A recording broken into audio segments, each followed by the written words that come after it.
What's the matter, huh? What's this? What is this? What? Newspaper. It's a piece of newspaper. So? Well, go on, look at it. Read it. Last year's date. Look at the bit of headline there. There! Control yourself, Swan. You go mad. Holiday liner sinks. You say there's a global war, radiation everywhere. How can there be holiday liners? Tell me how! You've lied to us, haven't you? Haven't you?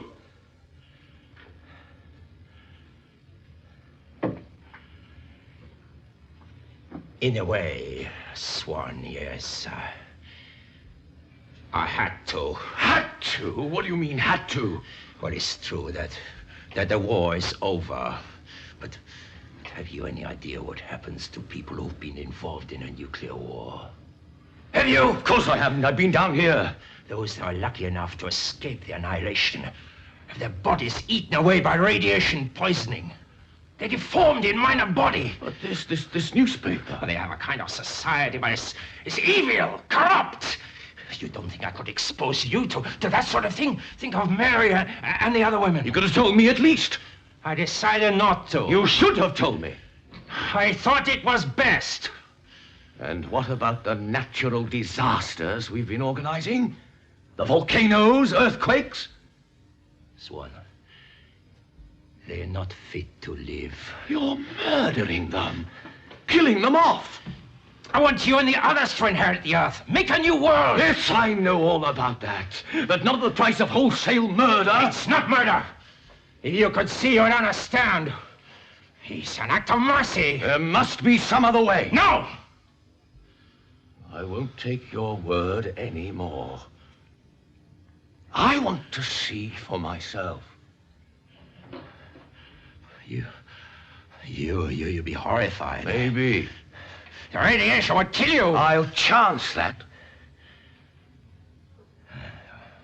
Very well. But promise me one thing. You won't tell the others. Why shouldn't I? Because I am right and you are wrong. You wouldn't want to hurt them like that, huh? And if you're lying and I want to tell them when I get back? How can I stop you? You'd better tell them you're coming with me. Say you persuaded me. Swan, trust me. Don't go ahead with this, huh? I have to.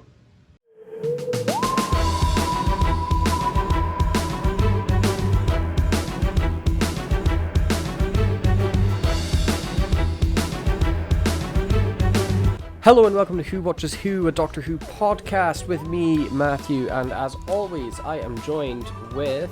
Hello, it's Scott. Hello, Scott. This week I still feel so awkward doing that intro, by the way. Like, we're 100 episodes in, and I still feel so awkward. You just have to say your name. I don't know why it's awkward.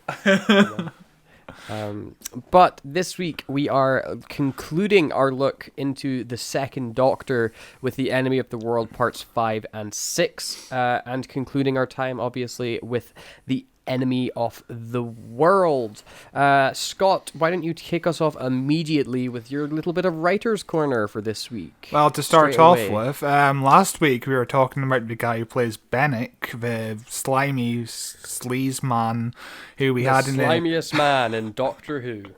Yeah, who we had in our thumbnail for last week's episode, and we were talking about him. He would be a good Imperial officer. Turned out he is an Imperial officer.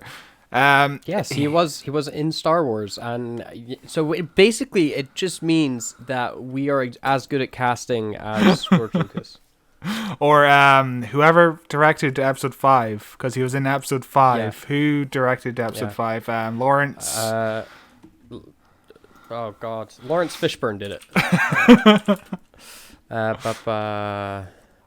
Irvin Kershner. Yeah, I was close.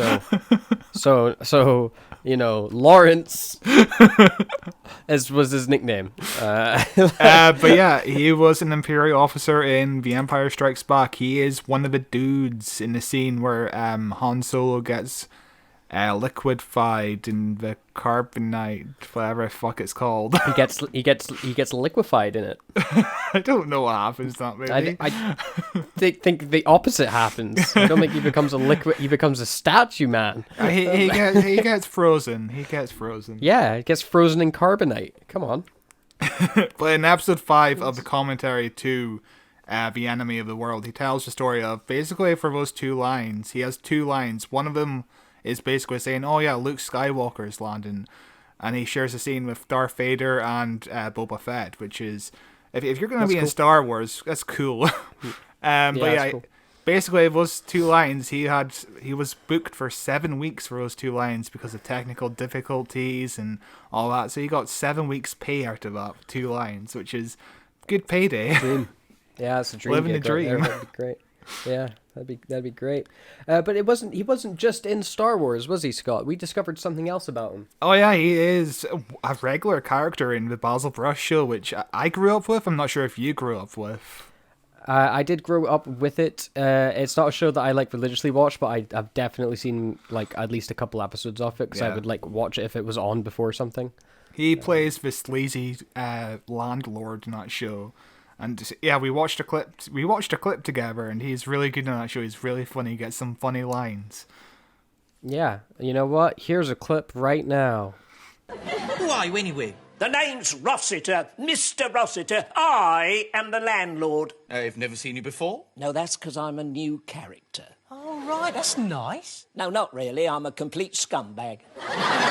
You must be that wide-faced, unemployed children's entertainer that lives with the furball in number 2. I have not got a wide face. Now, don't blame me, lad. They pay for the lines. I just say them, all right? Wow, amazing. Yeah, he even breaks the 4th wall in his very first appearance.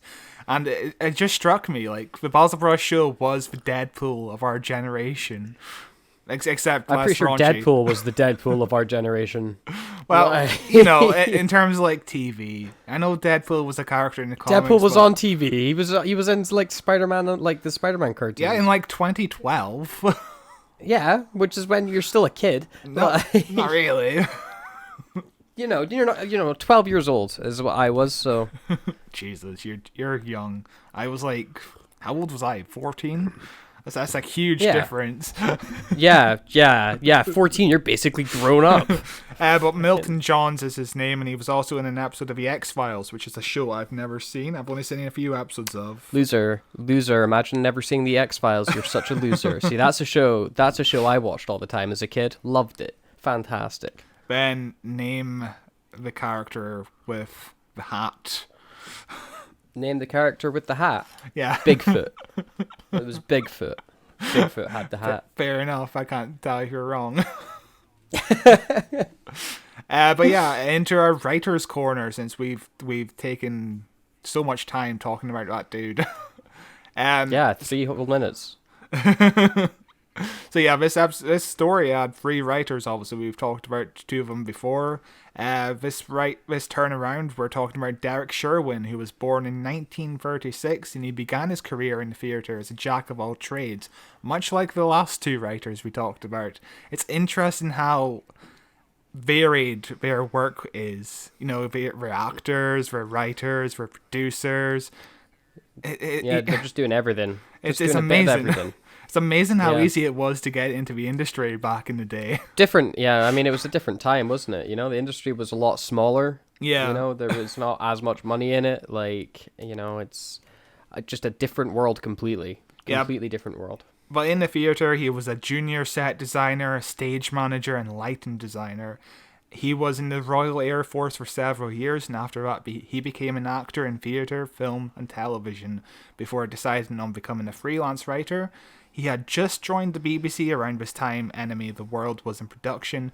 Before this, he was briefly contributing scripts to Crossroads and Z Cars. Barry Letts also did Z Cars, so it's interesting that they wrote the episode together, basically. Sherwin became a script editor on the next story after this, The Web of Fear, and stayed on till The Mind Robber. he wasn't keen on becoming a script editor for his show for long, so he only stayed for his 6 months contract. So during the production of Enemy of the World, he contacted his friend Terrence Dicks, who we've talked about quite a bit on the show. He became an uncredited associate story editor in 1968. So Terrence Dicks obviously would work with Barry Letts during the John Pertwee years. Terrence Dicks would eventually succeed Sherwin and be script editor from 1968 to 1974. I think he's the longest running script editor as well, which is, yeah, good on him. It sounds like a nightmare. Cool. It would have been a nightmare, but I'm sure it would have been like rewarding work as well, you know. Oh yeah, like fun, creative stuff to do, isn't it? Derek Sherwin also wrote For the Invasion, which is a story iconic because it had the Cybermen and also it had the Unit for the very first time. And, you know, Unit is a weird company we've talked about before. Like, in terms of the modern series, what is Unit? Because sometimes they're spies and an army, and also not there, and also they are there, and also they have a secret headquarters, but also a giant tower. Every everywhere. Show, and they were invented by a snake man. Yeah, oh yeah, fucking hell, I forgot about the snake man. What was the point of that story arc anyway? I don't remember, and I've seen Flux twice.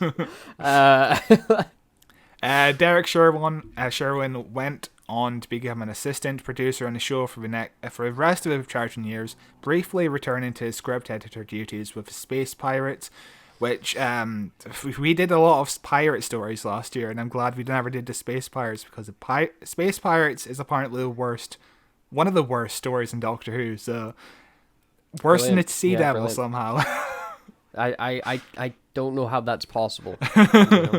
But this was because Terrence Dicks was busy writing the War Games with Malcolm Hulke, which was a 10-part epic, which we might be covering next year. Just a little foreshadowing. I'm looking forward to doing that one.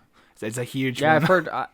I've heard a lot about War Games. It's a very famous story. It's not one I've ever seen, but it's a very famous one, and one that I look forward to maybe covering someday. Who knows? Yeah, Sherwin would then become a producer on 2 stories, The War Games and Spearhead from Space. He oversaw the end of the Second Doctor's era right into the start of the Third Doctor's era.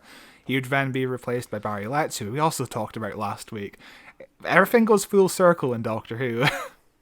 It really does. It does. It's a flat circle of just everything repeating itself over and over again. So his greatest contribution to the show during his short run as a producer was actually to cast the role of the Third Doctor, John Pertwee, which, again, another iconic choice. Last week we talked about how Barry Letts was the one to cast Tom Baker. Again, full circle.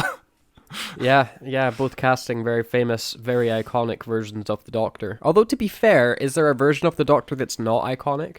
I guess... Like, every Doctor is at least memorable, you know? They all have their own little uniqueness to them.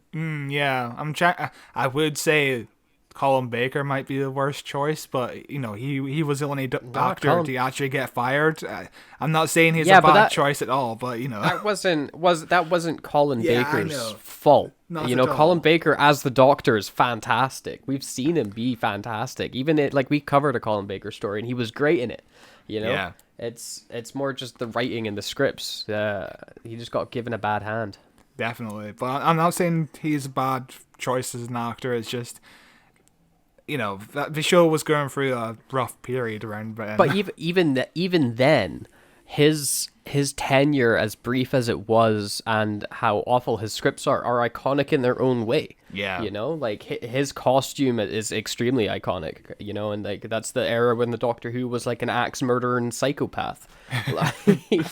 But Derek Sherwin was also the person who decided the Doctor should be exiled to Earth and work with Unit, which was obviously his creation, so I imagine he got a lot of royalties every episode Unit appeared in, which... You know, if you're going to make a change to a show, might as well get money out of it if you're just going to leave soon. That would be the dream. That would be the dream. So this was done as a way of reinventing the series to stop the viewers from falling. We've talked about last week how, you know, the show was declining in ratings, so they needed basically needed a big shake-up. And I think It's a change that Barry Letts and Terrence Dicks really hated, but they stuck with it for 3 years, and we saw them give the Doctor the ability to time travel again in the Three Doctors, which we covered a few months ago. Yes. It's an interesting choice. I don't think it would go down well if it happened in the modern day, If Russell T Davies came out and was like, by the way, we're getting rid of time travel and he's going to be on Earth for the next 3 seasons. But it apparently worked well in Big Finish. They did 4 box sets of the 8th Doctor just stranded, and it was called Stranded. So I think it worked well there apparently. But I'll get around to that in like 20 years because there's so much 8th Doctor stories to catch up. Yeah, to. there's too much, and they keep making them. They don't give you a chance. Sherwin would keep a loose connections with the show and would even offer to produce it independently in 1985 when Michael Grade was trying to cancel the series, and apparently offered to take the show off the BBC's hands in 1989 when the show was actually cancelled for real, which Verity Lambert also did the same thing with very first producers. So, if these old producers just really wanted to keep Doctor Who on the air, even if it was out of their pockets, which... It's a shame it never happened. I would have been interested to see Doctor Who as an independent production, really. Yeah. I mean, it can't get worse than what sometimes it is, True that. After Doctor Who, he would produce and write for a handful of shows until the late 70s. He seems to have entered retirement after writing an episode of Magic Circle in 1977, so not a long career at all. He died in 2018 after a long illness, but he was in his 80s, so not a young death, but avoided the curse. He didn't die at 50. Yeah. But yeah, that's it for Derek Sharon. Do you want to move into? Very cool. Do you want to move into The Enemy of the World Part 5? No. Okay. Bye, everyone. Bye. Thanks for listening. No, okay. We will. Let us jump in to The Enemy of the World Part 5. It's Mr. Kent. You're forgetting one very important thing. What? Me. Without me, you haven't got an earthly chance of getting in that control center. So? I've told you before. I will not have anything to do with violence. And what about your 2 friends? Are you going to leave them to the tender mercies of Salamander? No, I am not. May I? What? Please. Just trust me. Now then, I think you agree that at this moment your life is in my hands. What are you doing? Hold it. It's all right. Mr. Bruce isn't going to shoot anyone, are you? Why? Why'd you do that? Because I think I know what sort of man you are. Honest and reasonable. Go on. I gave you back that gun because I trust you. Now I want you to trust me. You must be a complete fool or very clever. Well, I'm afraid you'll have to make up your mind to that right away. What do you hope to gain by this gesture? Your confidence. Do you believe Kent's accusations against Salamander? I think there's reasonable doubt about Salamander's personal integrity, but there's only one way to get proof. By getting into Salamander's research station? Yes. And my 2 young friends may have some information. And if there isn't any evidence? Well, then you'll be perfectly free to arrest us and put us in prison, won't you? All right. I'll do it on one condition. And what's that? That you and I go alone. Kent and the girl stay here as hostages. Now, wait a minute. I must go with him. No, Kent, you stay here. I must be mad to trust you. I only hope your impersonation of Salamander fools Bennick. If it doesn't, we're in dead trouble. Here, take this. Keep those 2 in the caravan. Episode 5 begins where we left off last week with the man with no body and just a pair of legs that I so amazingly guessed was, of course, our good friend Colin Baker, who has time traveled into the past to film this episode. And it was, of course, it was indeed Colin Baker because, I mean, literally, who else was it going to be? Apparently, they were going to end last week's episode with the reveal of his face, but decided just revealing his feet would have been a better cliffhanger, which I think works better as a cliffhanger because maybe it's somebody else. Maybe there's a slight chance. Yeah. But yeah, it leaves you guessing, even if the answer is still obvious, But this scene it's a pretty solid scene to open up the episode. They spend the first bit of it just recapping what's been happening with like Bennick and Salamander and the files and who's been killed and like where everybody is right now. They spend like the first few minutes setting that up until the actual scene properly starts, which is when oh my god, what the fuck is his name? The Doctor. No, fucking Bruce Willis. Kent. Yeah, which is when Kent and Astrid decide that they're going to kill Colin Baker, and they grab the gun off him.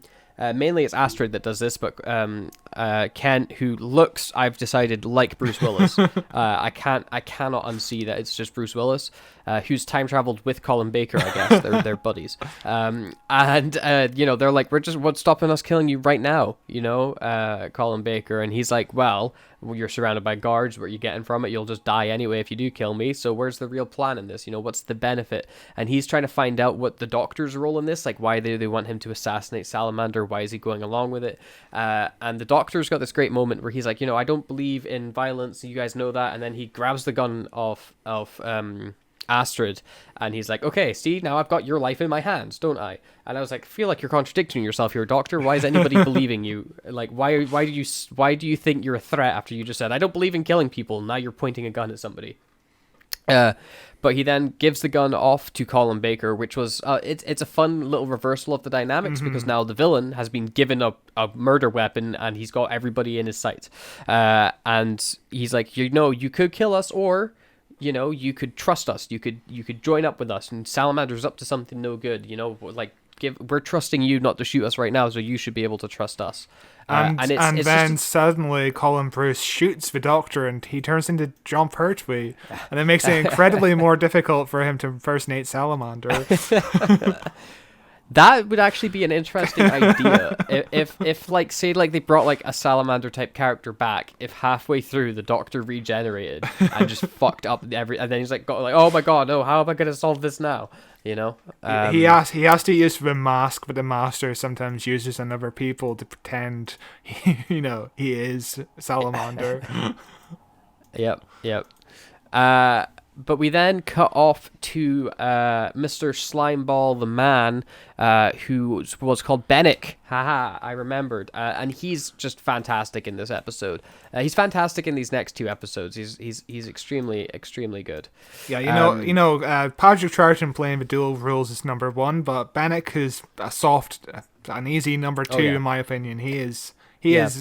I didn't think about it the first time I watched this episode, but the more we discuss it, he is just so good in this role. He is just irredeemable. He is so perfect. Yeah, he is. He's such a great villain.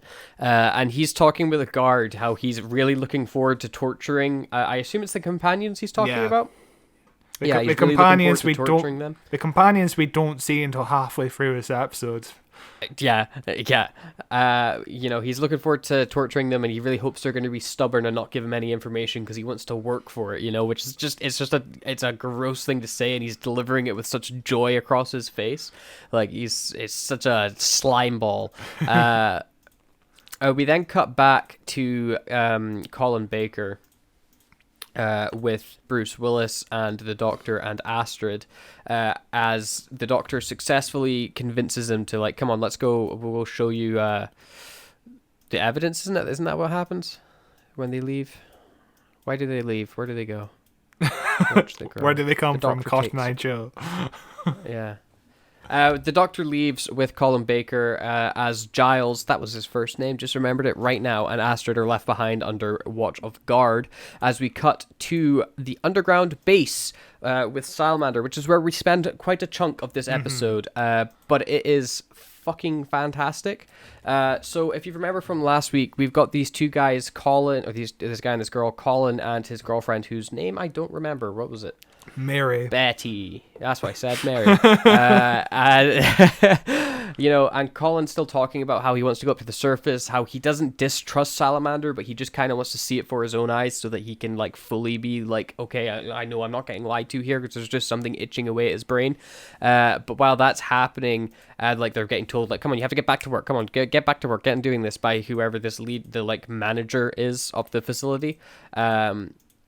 And, they're expressing their frustrations in that. And then the manager's like, oh, we've got some lovely little boxes over here. A nice delivery of food or whatever it is, it's supposed to be.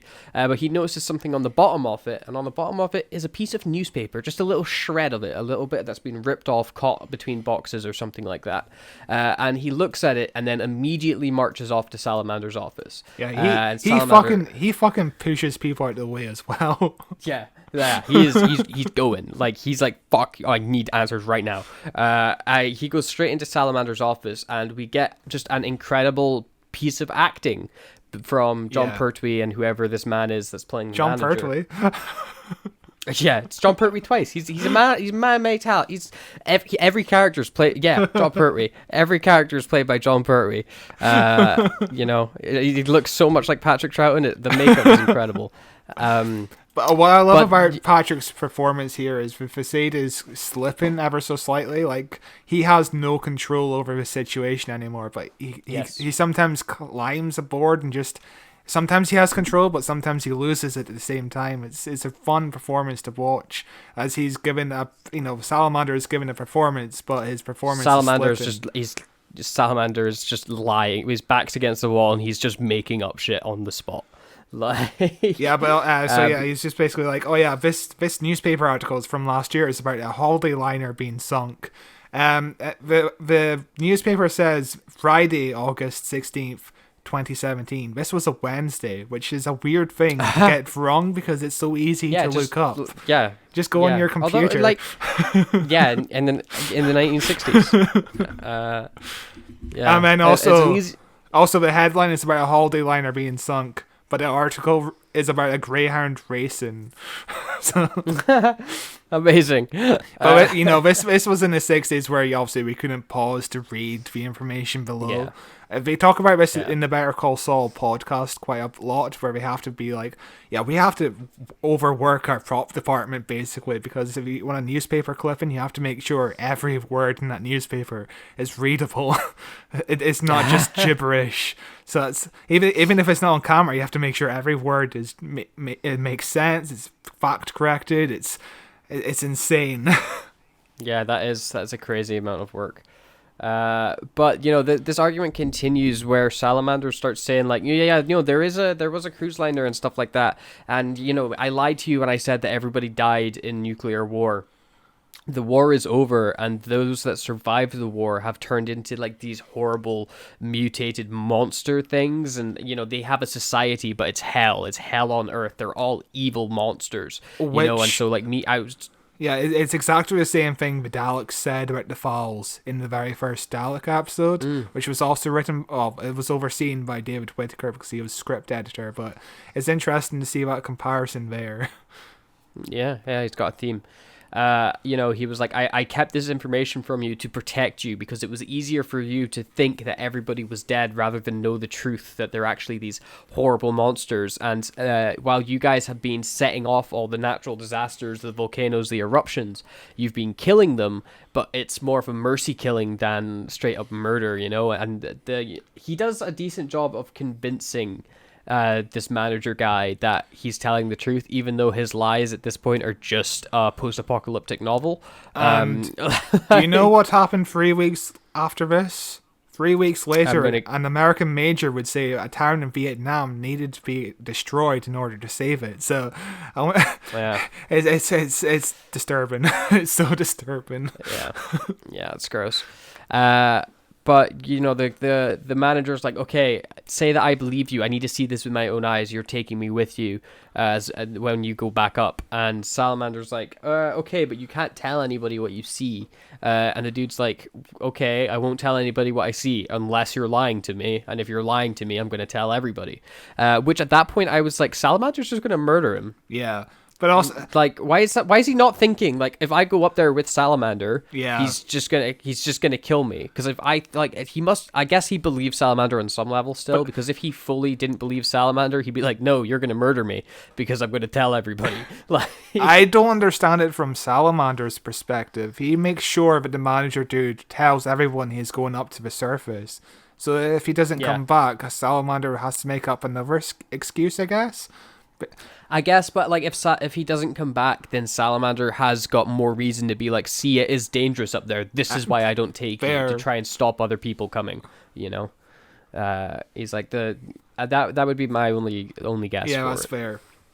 But as they're going up, and he's like he tells everybody they're going up. Colin gets really upset that he's not going up, and he starts like screaming like, "No, Salamander, take me!" But then his girlfriend comes over and is like, "Shut up, he's gone," and that's how that scene ends. It's a great character. The episode continues as we finally, after like 14 minutes or so, see the companions Jamie and Victoria as they are basically doing nothing because they've been like knocked out and locked up in a room, and they're like, "Oh my god, what's going on? We've been missing for an entire episode, an episode and a half."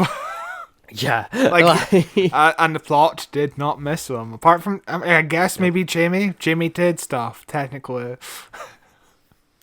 Yeah, and you know, Victoria can make a mean pudding. So. Victoria got the main centerpiece of episode 3. She was the most important character. Yeah. The best. But the slimy old man comes in. I say old man, he's not an old man, just the slimy man comes in, and he's like, "Aha, you know, I want to ask you guys some questions." And they're like, "We're not going to tell you anything." And he's like, "Oh, good. I was kind of hoping you guys were going to say that you were going to be stubborn and all weird." And there's this great line where Jamie's like, "Oh God, I bet you were like an insufferable kid, you know?" And the dude's like, "Yeah, I was. I was awful as a child, and I had a great time. It's like, I had such a good childhood." And then he like hits Jamie and grabs Victoria, and it's like, this dude is straight up just a good villain. Like he reminds me a lot of the guard that tortures Vidalik and Dalek. He's expanded more in the book, but he's just a tormented child who just likes torturing things. I'm also in a scene. One of the only guard in this scene is actually played by David Troughton, Patrick Troughton's son. Basically, he was on school holiday and he was like, "Hey Dad, any jobs going?" And Patrick was like, "Yeah, sure, be a guard." And he would return to Doctor Who in 1972 and later on in 2008 in Midnight. And you know, I think we should bring back Salamander in the audio dramas. Big Finish need to bring back Salamander. Currently, the second Doctor is played by Michael Troughton, so why not have David Troughton play Salamander? That'd be so much fun. That would be cool. Is David Troughton still alive? Yeah, David Troughton, he's in his 70s, so he's still quite a young man, I would say. Well, young enough to run for president anyway. But not Salamander, Slimy Man starts torturing the companions in a scene that I thought was like actually pretty dark for classic Who, because he's like pulling on Victoria's hair and has a gun to her head, getting Jamie to say all the answers, otherwise he's gonna take it out on Victoria. It's a fantastic mind game to play. In the script, it was apparently a lot worse because he was grabbing at her throat, and the gun was pointed directly at her forehead. I think the gun is actually just pointed slightly away from her, slightly, so it's less threatening. Yeah. But in a script, even Victoria is stronger in this episode than she was in the script. Apparently, in the script, she was just screaming a lot more, whereas here she's like not screaming. That makes her a strong character. She's not like screaming, but she is like groaning in pain every now and then. Yeah. You know, she's like you know, understandable. She has a gun pointed against her, and her hair's getting pulled really hard, I would imagine. But this torture scene gets interrupted by Colin Baker and Salamander, quote unquote, as they come in, and Bennick is a bit like, "Hey, I thought you were going to tell me when you came out, Salamander. That's not very fun, or very fair at all." And he gets told to leave the room as Salamander, quote unquote, has some questions for Jamie and Victoria, where he's like, "We know everything about you guys. You know, we know everything that's going on." and we're gonna basically end your lives, and if you try to do anything stupid, which causes the companions to panic for a bit. But it's Victoria that goes. Victoria's suddenly like, yeah, I'm not having this, and she goes to straight up beat up Salamander. Like, she goes to hit him in the face. To which the doctors are like, oh, please don't hit me, Victoria. It's me, the doctor. Which is like a great bit I like. It was like fucking Victoria's just suddenly got all the agency in the world, and she's like, screw this, I'm just knocking them out. The doctor falls off of his chair because he's so scared of her. That might legitimately the only good thing Victoria does all episode. It got a laugh out of me. He's so scared. It's so suddenly out of character for her for this episode to want to beat up Salamander, and I love it. It's great.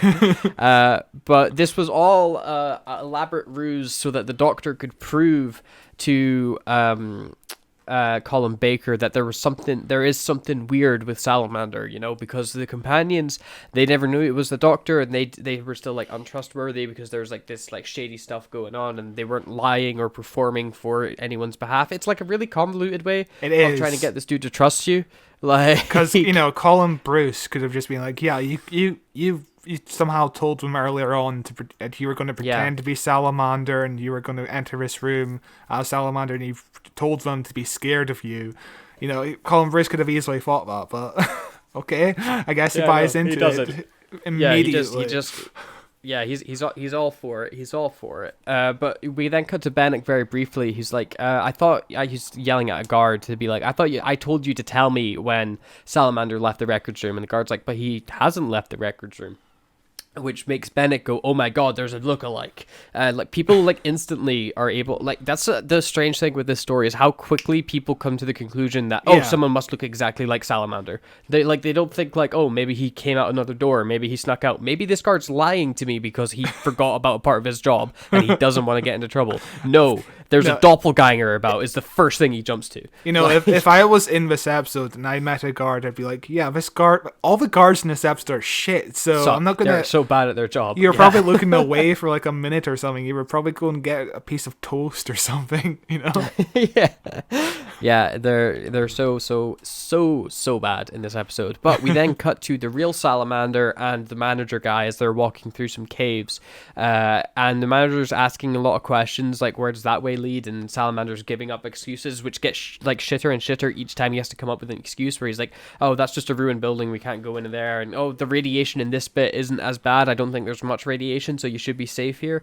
To which the manager's like, why haven't you been bringing people up here then? If it's safe, just a break from being in the room that everybody's trapped into would do so much wonders, and Salamander has to come up with more and more excuses the further that they go into it. Yeah, Salamander really isn't used to being questioned. He is the biggest authority on the planet at the moment.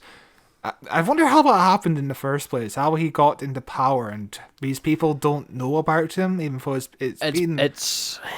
they've been underground for 5 years, but I think he would have been rising to power for over 5 years. You don't get this far in under 5 years. It's best not to think about it. But we cut away to Bruce Willis and Astrid as they're having this back and talk conversation. It's almost like a fight, but not quite about like a fight where they're like, can you get into the facility? Can you do this? Can you do that? And Bruce Willis is like, yeah, I can do that if I can get a key, but we need to get past these guards somehow. And they're like, oh, okay, let's come up with a plan. We'll figure this out. And they come up with the world's dumbest plan. Bruce Willis goes into the air vents and crawls around for a bit. We then cut to Salamander as he's trying to plead with the manager guy, where he's like, are you sure you don't want to head back? Are you sure you want to go out with me? He doesn't want to have to do what this guy is, he feels like this guy's forcing him to do. The guy's like, no, I definitely want to go see the surface. And Salamander's like, oh, okay, then I guess you want to go see the surface. And he grabs a lead pipe sneakily from behind him because he's going to go bash this man. He's going to go give him a bonk on the head. Who saw that coming? Yet he doesn't give him a bonk in the head enough to make him unconscious or kill him. He just does it. He just hits him so he goes ow, and then he runs away. There is such a weird. The next time we see him, he's just crawling around on the floor. How?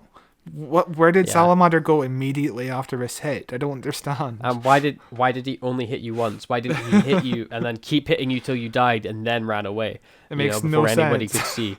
It doesn't make any sense. But something else that doesn't make sense is Astrid and Bruce Willis's plan here. Because we then cut to them, and this is like basically how we end the episode.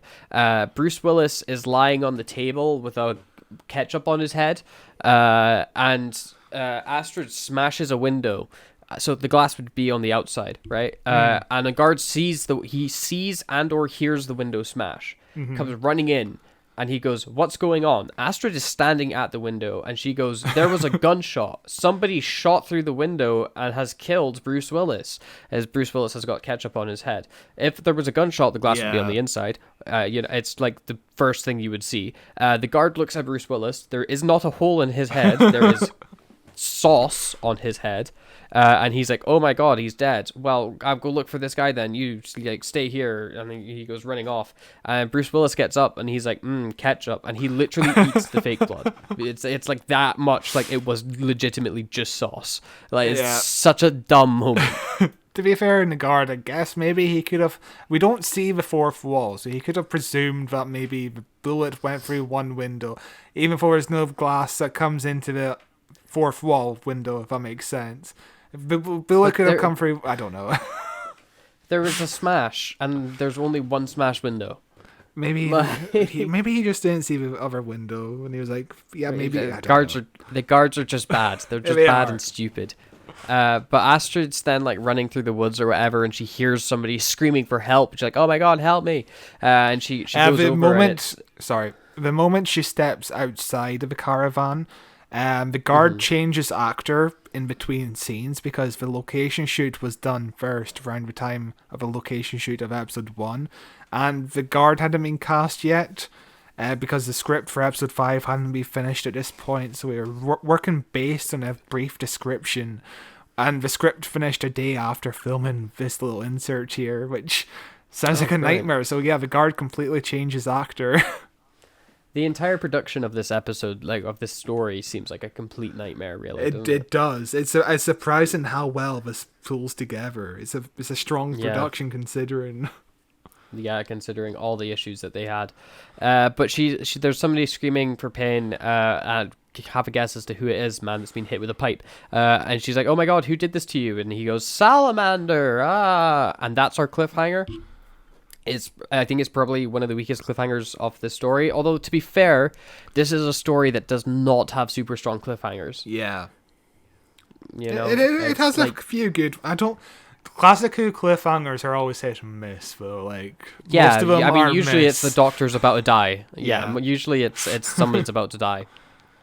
But here, but this one, like, yeah, it's a character giving us information we already know as a viewer. So. But also maybe it's a way of giving the audience a sign of, oh yeah, this is what's going to cause the downfall for Salamander, because this dude got out and he can lead her to the underground base and all that's going to be revealed. So yeah, but like that only happens because Salamander was such a moron. You know that. I do want to see what happened in that scene. I don't understand. Yeah, like it's dumb. But that is episode 5 of the Enemy of the World. I think a really solid episode. Yeah. I think you know there's not a lot of scenes that happen in it, and there's not a lot of story that really gets progressed much in this episode, but the scenes that are in it are really well acted and really compelling to watch. Like I love the scene. The first scene with Salamander and the manager dude, where Salamander's trying to come up with excuses for why there's this newspaper and trying to explain everything away. I think that's such a great scene. You know, it's just two men shouting at each other. But I also like the scene where the doctor's trying to convince Colin Bruce of, you know, he hands Colin Bruce the gun. And that's another good scene because the doctor is kind of using reverse psychology. The doctor is really clever in that sense. The doctor doesn't really do much this entire story apart from standing around being like, "Oh, I can't be Salamander. I can't kill him either." So nobody really does anything in this story. Salamander basically foils himself. Yeah, basically. Yeah. You know, for an evil genius, maybe he's not that much of a genius. Hot take. And maybe he's not that evil. Yeah, no, he's just a bit of an idiot. But yeah, let's jump straight in to our final part of the Enemy of the World with part 6. It's been so long since we did a 6-parter. It's taken forever to get through. All month, in fact. I'm looking forward to it being over. It's been a fun story. But it has anyway, been. Part 6 begins the now. The now. Bonk. The now. Oh, look, here's another surprise for you. Look behind you.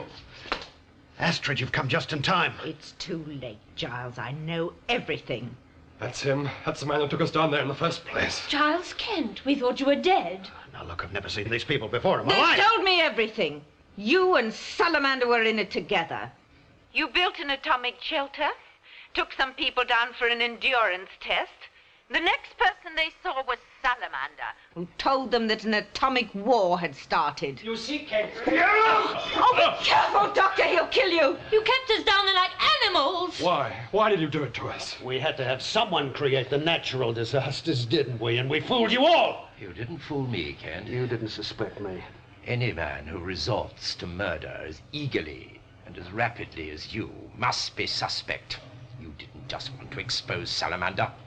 You wanted to kill him and take his place. And I will! You think you're going to stop me or these people? Now move out of the way, quick! We'll see who'll stop me! So, episode 6 begins immediately is how I talk now, where we left off last week with the lady saving the manager man being like, the lady being Astrid, being like, hey, what happened to you? And the guy's like, a man named Salamander hit me. And he's like, we came from down there, down underneath the ground, as we then cut away to the Doctor and the companions.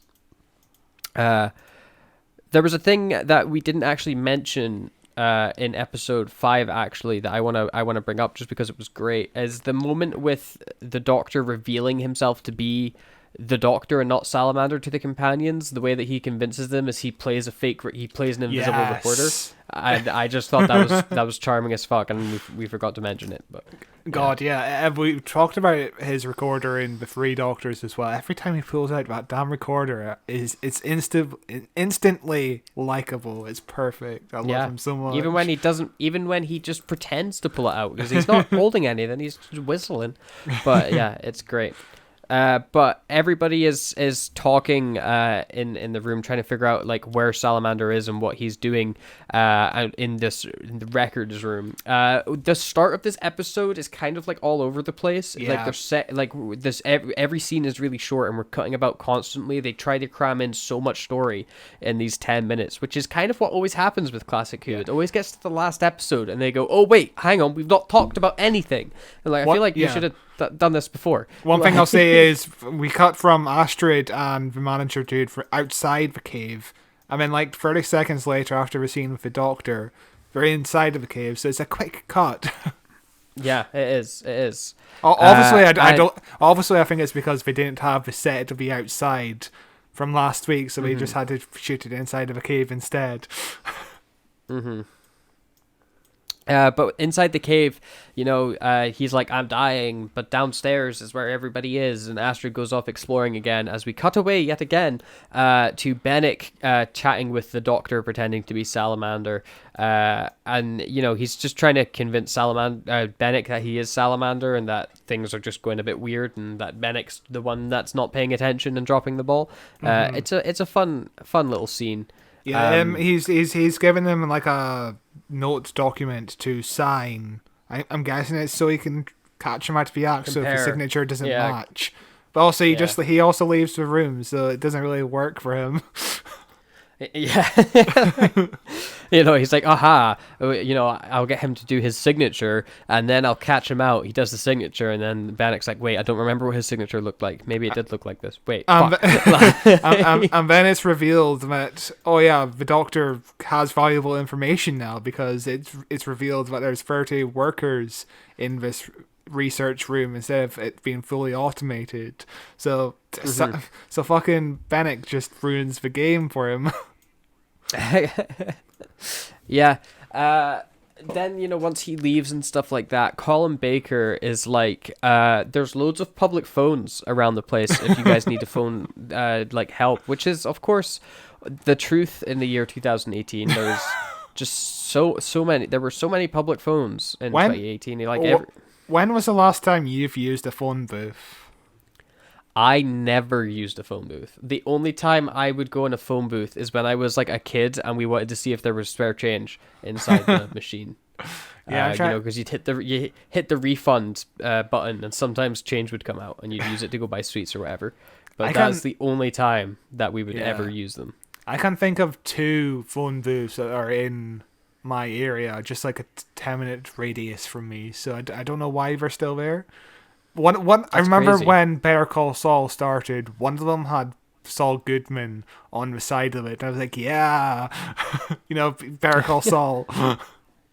Yeah, whenever, anytime I was inside a phone booth for any reason, I immediately wanted to get out of it because they were the most disgusting. Yeah. They were not maintained in any sense. They stank. There was grime everywhere. You didn't want to touch anything because you felt like you'd get some sort of disease. They were absolutely filthy things. It's a place where people piss when they're drunk. Yeah, straight up. That's what they were used for. There's public toilets, big windowed toilets. Also, I guess the replacement of the phone booth is these portable. Well, not portable, but you can charge your phone with them now.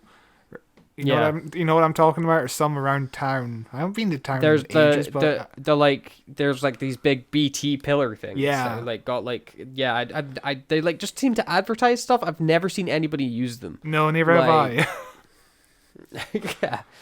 Yeah, they're all tracking us. They've got microchips in us. That's what's going on. They got micro machines in us. Yeah. But Colin Baker's if you go onto one of these telephones and use the emergency code Redhead, you'll be able to get all the help you need. That's my emergency code to tell people that stuff is wrong. Which Jamie makes a joke haha, is that your wife? Is your wife a redhead? Ha ha ha ha ha. Which is great and super funny. Really cool. What do you think about the fetishization of redheads as a redhead yourself? I'm all for it. We are a sexy people, and we are sexier than anybody else. Okay. So, yeah. But I like is they said the term redhead. They didn't mess with the G word. Right. There's a whole song about that, which it's called. Have you not heard "Discrimination" by Tim Minchin? Oh God, I don't think I have. I know. Oh my God, I've heard many to mention songs, but not that one specifically. You really need to. Also, because it's so good. It's so good. Also, speaking of ginger people, do you know that? Wow, very famous. Do you want me to do a soft A? But do you remember that old viral video of the ginger dude being upset about South Park? Yeah. He's apparently very ripped now. Oh, interesting. That's cool. Something you can live up to, if you have to be a freak, you might as well be ripped. There's a really good line in the song where it's 6 simple letters all jumbled together. There's G and an I, E and an N, and an E and or R, whatever, G and an R as well. It's the exact same letters as the N word. Which N word? Makes yeah. Ginger. But no, it's a great song. You should genuinely listen to it after we finish recording because it's hilarious. Nice.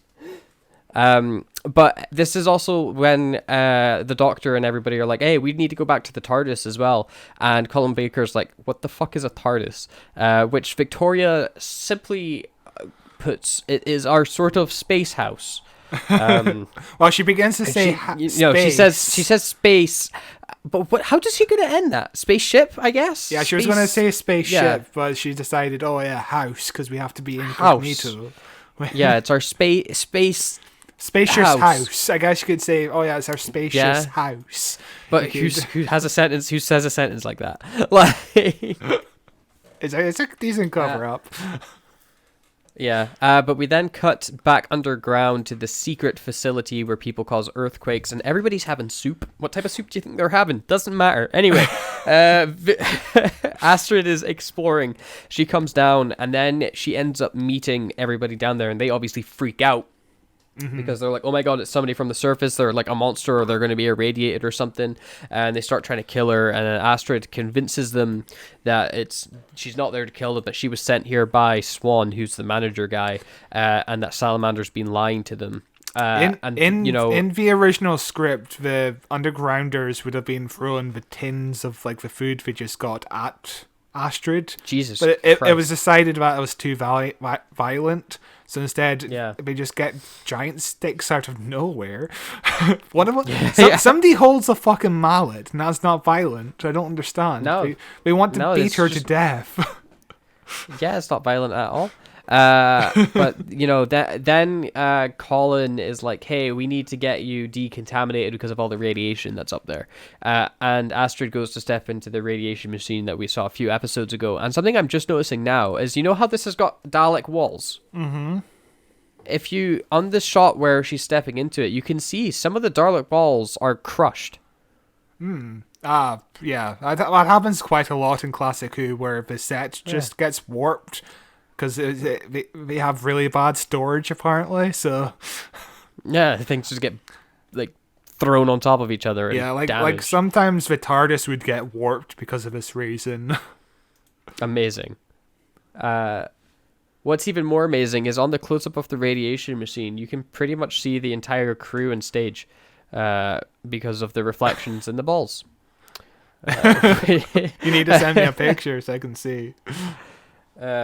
Hang on, it's not like super clear, but you can definitely make out that is studio. Because one thing they point out in the subtitles info text is that they tried to make it as non-reflective as possible, but also keeping it reflective, because obviously we have to keep the whole room is reflective, so we have to keep the crew and camera out of it. But I guess at this point we failed.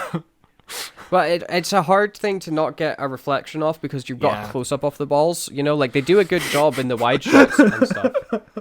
They've got a close-up of the balls. Yeah. What are we talking about now? Sorry, I just said outside of the episode, the thing that I was trying to send to you, I just sent it to Sean. I'm just going to keep that with no context. I'm not clarifying why I did that.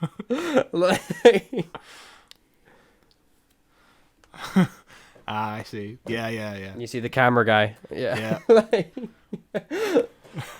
But inside the radiation machine, Astrid pretty much figures out how it works immediately, where she's like, hey, this is a fake machine, by the way. If you break the laser here, it's going to send the signal up, and then if you take it away, the signal goes back down again. Salamander's been lying to you this whole time, which sends Colin into just a furious rage. And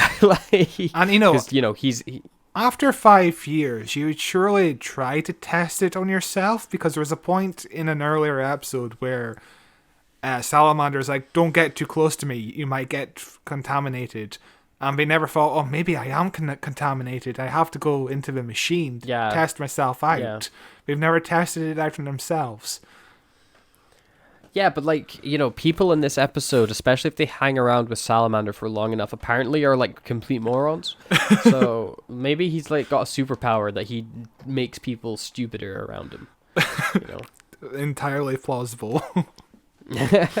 But we then cut off to Jamie and Victoria as they're talking to a guard being like, hey, we get to go now. And he was like, I was not told that you get to go, until Colin Baker shows up and says, I said they could go, I'm in charge, ha ha ha ha. And he plays a twisted mind game on the dude, where the guy's trying to just do his job right, where he's like, have you got the papers, sir? And the guy's like, do I need papers? And he was like, well, that is the rules, that you're supposed to have papers. And the guy's like, I make and break rules all the goddamn time. You're gonna let these people go simply because it's such an abuse of power. Yeah.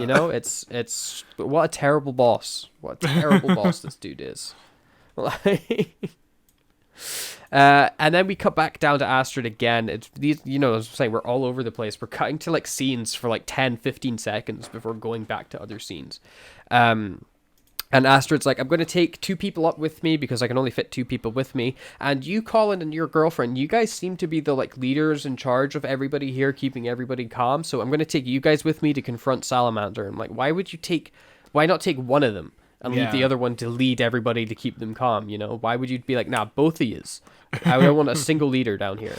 Like, yeah, like you go down, like I can just picture Astrid going back down with a box of pizza, and the whole place is on fire, and everybody's running around like that Community sketch. Yeah. Is that us caught up? I don't know. It's not. No, we cut to Salamander. Well, the Doctor posing as Salamander talking to Kent. Yes. Why don't you lead this scene? Why don't you lead a scene? I want to catch you out. But yeah, basically the Doctor is pretending to be Salamander, which on a first time viewing, did you catch this? Did you catch it was the Doctor, or did you think it was Salamander? I don't remember. I don't know if I would have assumed surely it was the Doctor. Where even is Salamander in this scene? Like, where is he in this? He's hiding, isn't he? Yeah, he's... Where is he? I think he's still in the caves or something. Yeah, because the last thing he did was try to murder that man, and then we've not seen him since. It's very strange. But yeah, you'd presume that he came out of the caves again, and I don't know.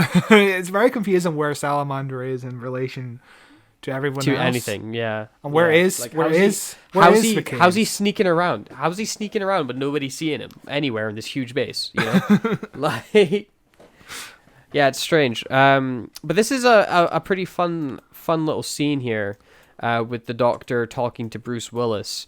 It's a bit strange if you're the Doctor, right? Because I guess maybe he just doesn't trust Bruce Willis still entirely. Where he's like pretending to be why doesn't he just go up to Bruce Willis and be like, oh, by the way, it's me, the Doctor? Because these guys are supposedly working together, aren't they? Yeah. But, well, yeah, you're right. When did the Doctor begin to suspect that Kent wasn't entirely trustful? Yeah. I guess it was a moment when because he's supposed to be back in the caravan at this moment, so I guess the Doctor put 2 and 2 together and thought, why would he sneak out when I'm trying to do his job for him, when I'm trying to do this job? Or the Doctor never trusted Bruce Willis, because like the entire like first 2 episodes is him like talking to Bruce Willis being like, why do I need to do that? Why do you want me to do this? Like, how do I even know that Salamander is as evil as you say? Like he's constantly questioning everything Giles says to him about like Salamander. So maybe the trust just was never there, and he's just working off a hunch, and that hunch proves to be true. Spoiler alert. This twist is fun and all, but I don't think it was foreshadowed enough in previous episodes. I never really got a sense of him being on the wrong side of everyone. Did you? Because I don't know. No, I like the idea. I think I much prefer the idea that they're setting up in the other episodes where, maybe where the Doctor's questioning if Giles is even the good guy. Maybe Salamander's the good guy. I don't like the idea that they were both just bad guys working together, because them working together makes like no sense. Like I do not. I don't think they're working together. I think Salamander kicked him out, and he's like, I want to get back in and get revenge on Salamander. Is basically his whole point here. Yeah. But that's still it's just 2 evil dudes. Like, yeah. what if he got kicked out because he was the evil one, and Salamander was like, no, I want to do good for the people. Why are you trying to do this? Get away! I don't want you here. And Giles is trying to frame him the whole time, like, just do a standard Giles is actually the bad guy and Salamander's a decent dude. And you maybe Salamander sacrifices himself to save the world. That way you can get rid of the world now has a benevolent leader. Like, I think there's more interesting directions you could take it rather than, oh yeah, both these guys were bad, lol. Yeah, I think if this was done today, it would be far more nuanced. But in terms of like a 60s production, it's nice and simple. You know, it has to be black and white, not obviously not just in color, but in terms of like morals. Yeah, it really is. Yeah, good guys, bad guys. Yeah. But, you know, Bruce Willis is going to shoot Salamander, but then a guy with the coolest looking flamethrower in the world starts cutting into the doors. Also, a thing to notice here is fucking Slimy Man is holding that gun behind his back in the weirdest way possible. It just looks strange. Why would you hold a gun like? Why is he holding it behind his back? What time stamp are we at? 12:37. Why is he holding a gun behind his back? Oh, maybe it's... I don't know. He's gonna shoot himself in the arm. This is a weird little bit of maybe he just didn't know what to do with it. Maybe the actor just had a scratch in his back, so he's like, I'm gonna scratch myself with a gun. Oh shit, I'm on camera. I must make this look natural. Oh no, it's just because we forgot what happens. He goes to shoot. Why does he go to shoot the door? Who's he going to shoot? He goes to shoot the door, and then Colin Baker's like, "Thank you very much. I'll take that gun off you now." Ha ha ha! And just kind of like grabs it off his hand. Like, what the fuck is he thinking? I don't understand that blocking at all. The episode continues as Bruce Willis is interrupted by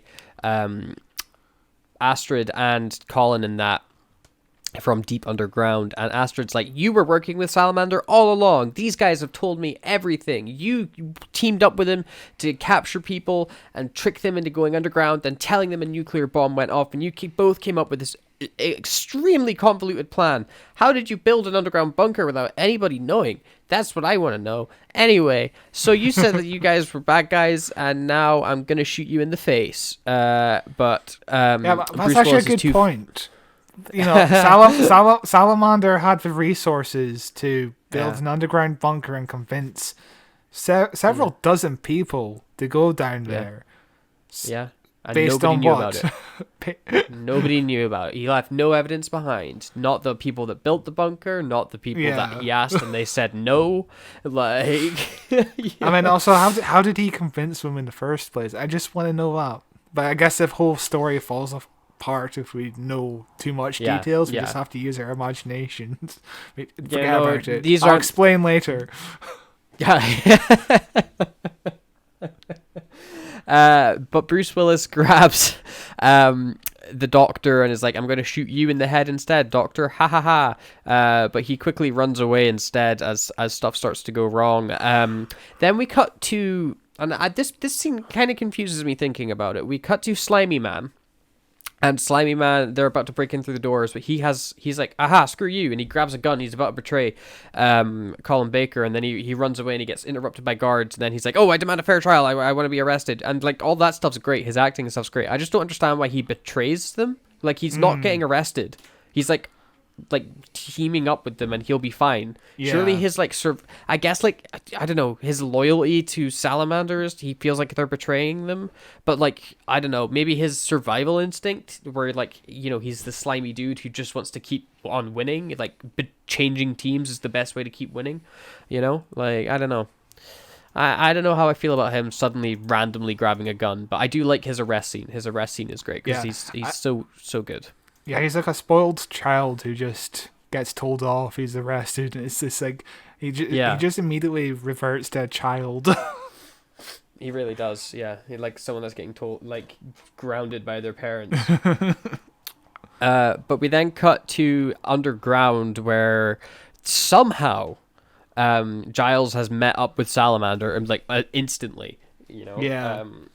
They both happen to be in these vast underground tunnels. They're in the same one immediately. I don't understand how the capsule works because we only see the capsule going from the research room into the underground bunker. But I guess there's a middle point where there's like a whole like tunnel system around it. Like Yeah, I don't get it either. It doesn't really make sense, but don't worry too much about it. I'll explain later as they go. And this is a pretty fun scene where, Giles is like, hey, Salamander, we could team up again. Me and you, we could destroy the evidence and we could rule the world. And Salamander's like, why would I have you around still? You are, like, just a detriment to me. Like, you are nothing but a danger to my rule. Like, so I'm just going to shoot you. I'm just going to kill you right now. And he has a gun. And then he shoots him in the arm and then, like, very slowly starts walking towards him as Giles runs away. Like, Salamander is the worst at killing people. Yeah. Like, you missed your first shot. Take another one. Don't just stop for 15 seconds so he can get a head start. Yeah, Giles is like 4 feet in front of him. It's not that far. How do you miss?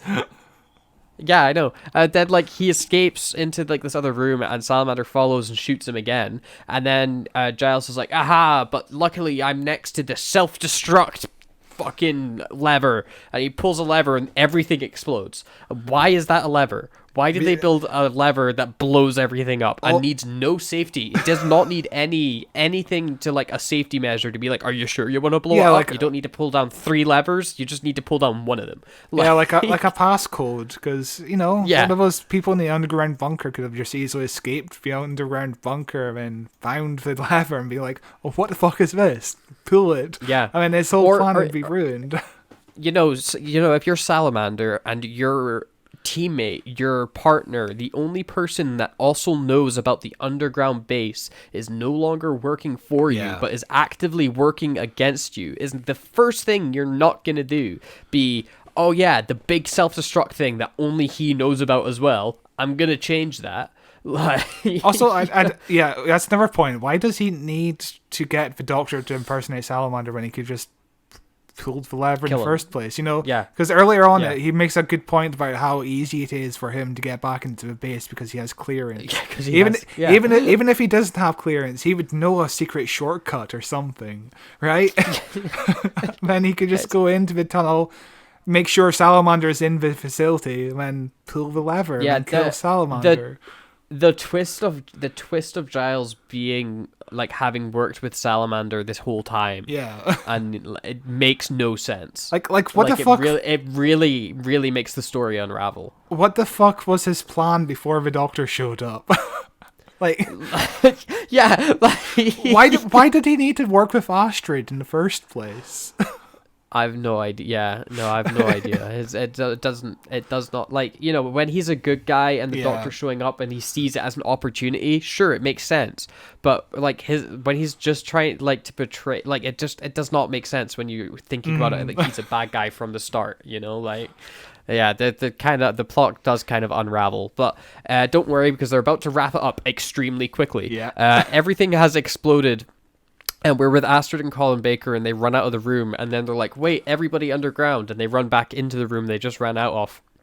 They check a security camera, and they're like, oh, they're all still alive somehow. Okay, we'll go save them then. And the Doctor's like... Also, these security cameras are fucking magical, because there's a point where the underground people are just watching the shuttle go down or up, and it cuts to several different camera angles, and it's like... Okay, where is the security camera being located? I don't understand why it's here. And also, there's a good shot of Salamander and exiting the cave later on. Yeah, there is, like, Salamander coming out the butthole. Why is there a camera there?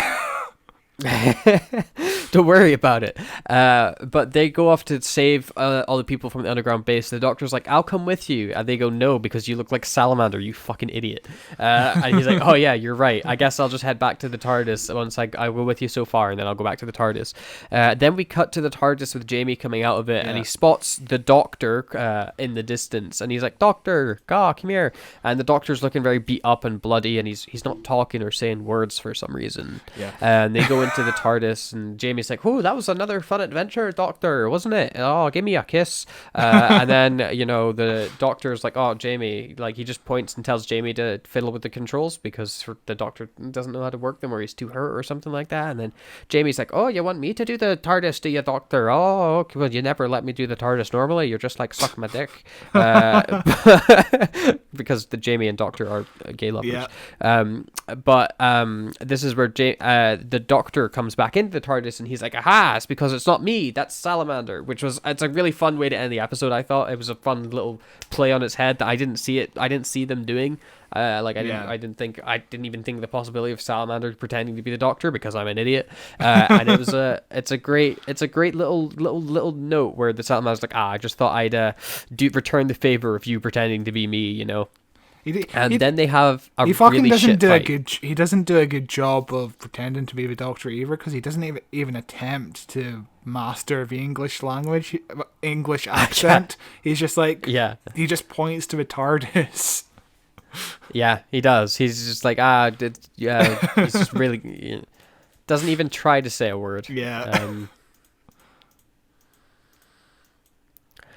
But then, the controls start going, like the Doctor starts, like they start like having a shit fight and somebody hits the controls on the console, which sends everybody flying, and the Doctor and Victoria grab onto something. Jamie manages to grab onto something, but Salamander doesn't, and he goes falling out the TARDIS doors and falling into the vast emptiness of space as he's screaming into the abyss, and then the episode ends. Fucking such a dark ending. I know.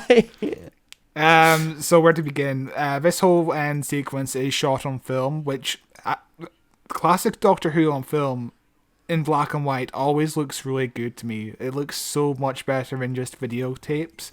I think this whole ending looks great. And, the scene of Jamie standing outside of the TARDIS is complete darkness, and there's some really good lighting. The cameraman has to be the sound operator has to be really near Jamie, so he's dressed in all black, and you don't see him at all in a shot. That's clever. Yeah. He's basically in front of the camera as well. It's like nobody can see it. It's perfect. So Barry Letts wanted more scenes of Salamander and the Doctor face to face using split screen. However, when they were winding the film back to achieve the effect, it all jammed in the camera, presumably because the camera was just so ancient. Mm-hmm. So they could only get the one shot of the Doctor and Salamander face to face. It's a really good shot as well, though. Yeah, it's very fun, and they do a fun little fisticuff fight with definitely not body doubles. Barry Letts would describe himself as having ignorance at the shooting of this, because he knew the basic theory of split screen, shooting half a scene with a mask on one side and then rewinding the tape and repeating it on the other side. However, he didn't take into account that the technique had changed by 1968. He was basically using like a 15-year-old technique at this point. And basically another director of a show would basically had to be like, later on he was just like, hey, you were just using an old technique, it's updated, it's so much easier now. And he was like, why didn't anyone tell me this? It's just a huge shame. He was kicking himself, Artie. He was so upset, I could imagine. But that one shot looks great.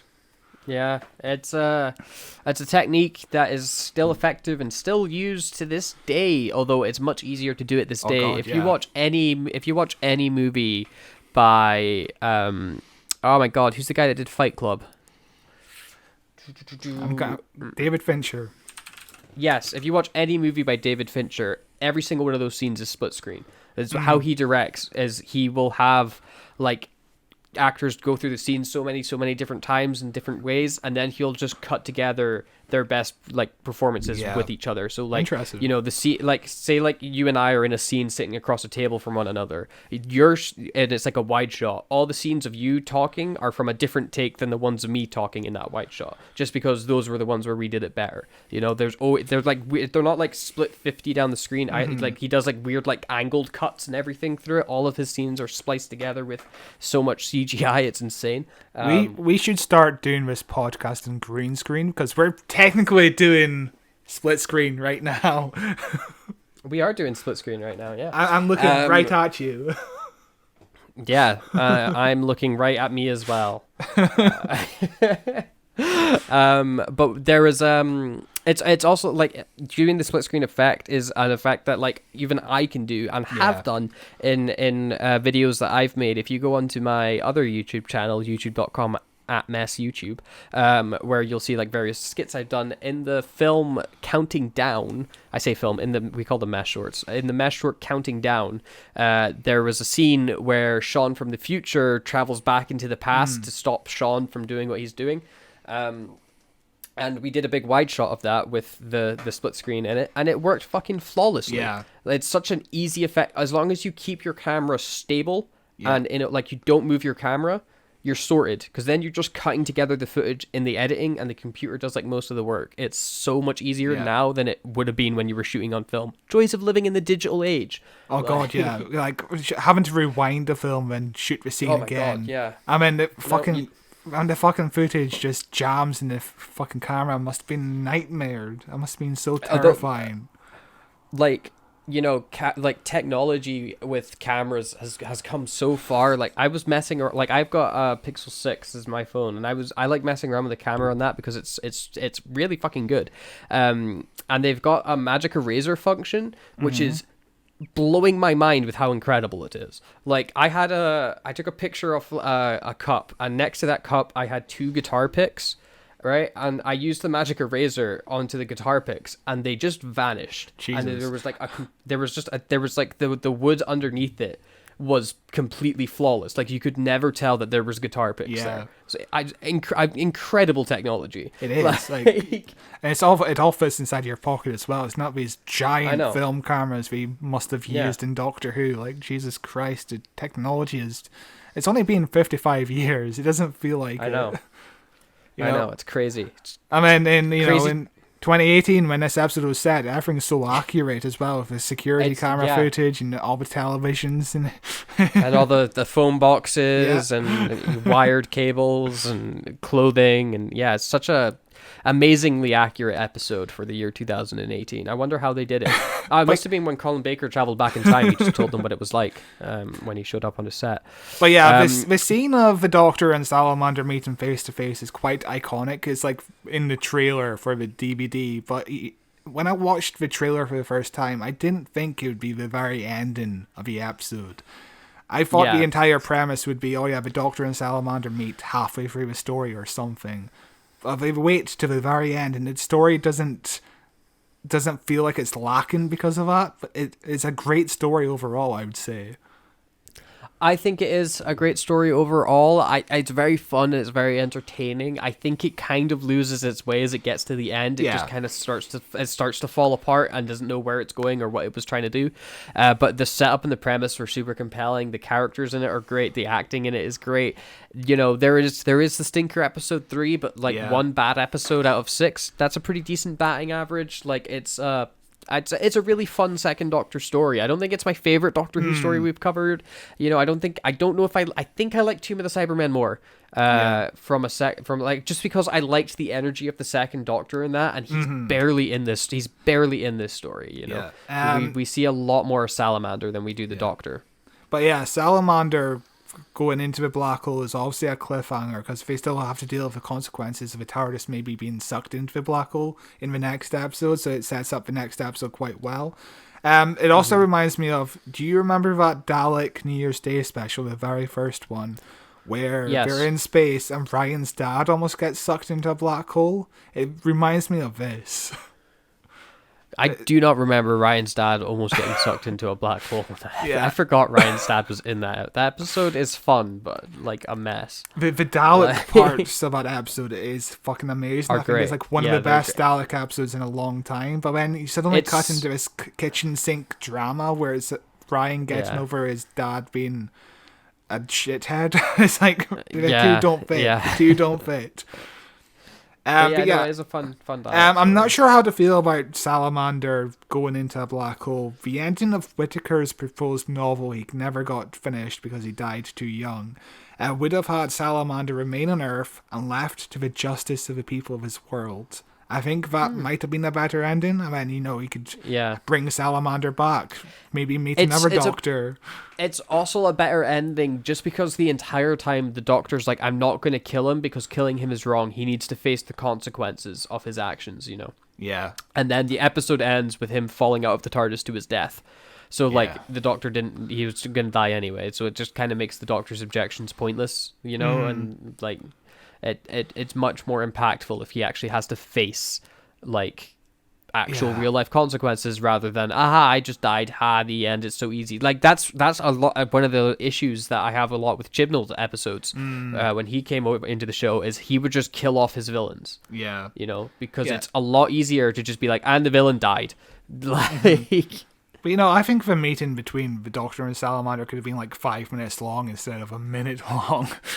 Yeah, they really, really rush into that ending. It's incredible how rushed it is, because I was like, oh, there must be 5 more minutes of the episode left. Oh, there's only 1 minute left. What the fuck? Yeah, it does suddenly come to an end, much like this episode will. To wrap it up, I really love this episode. I think I found a new classic because I've never seen this episode before doing, this episode of the podcast. So I really enjoy this episode. It's not one of the best, but for a Patrick Troughton story where he's playing 2 roles, it's as good as it possibly could be. Patrick Troughton is insanely good as Salamander and the Doctor. And another good Patrick Troughton episode. I'm glad this was found, because it really gives you a showcase of how good of an actor Patrick Troughton was. It really does, and he really was a fantastic actor. And that does bring us to the end of our time with the Second Doctor for basically this year. No? In June, we're doing the 2 Doctors, the episode where Colin Baker and Patrick Troughton team up to fight for Sontarans. Well, that's us done with the Second Doctor until June. We continue. Actually, no. Next month we're going to see a floating. Fucking hell! We're going to see a decapitated head of Patrick Troughton floating around. Keep contradicting me. But we are done with the Second Doctor. I'm full stop. Ever as we continue our foray through the Doctors in chronological order this year. We will be back next week with our end of the month news podcast, where we'll be covering any Doctor Who news that has happened over the past month and looking into some behind the scenes set leaks and rumors and stuff like that. If you've got any questions for us or any opinions about this episode or about Doctor Who in general, be sure to email us at whowatcheswhopod@gmail.com, and we will read them out at the end, or we'll read them out, I was going to say the end of the month. We'll read them out next week in our news podcast, or leave a comment on our YouTube or on our Facebook page, or at us on Twitter, at Watches Doctor on Twitter, Who Watches Who on Facebook, and Who Watches Who on YouTube, where you can find this video, where you can find this podcast in video form. Can't talk. Hello, I'm waving at the camera. You can also find this podcast in audio form wherever you listen to podcasts. There is a lot of links in the description. You can find me on Twitter at cloth223. You can find some of the short film comedy stuff I do at youtube.com/messyoutube. We have a new video out. We don't upload super quickly on there because the videos take fucking forever to make, but we do have a new one out, and I was very happy with how it turned out. It's super gross. Be sure to check that out if you get the chance. Anyway, I think that's all I have to plug. See you next week with the news. Bye. Bye. Bye. Bye. Bye. Bye. Bye. Bye.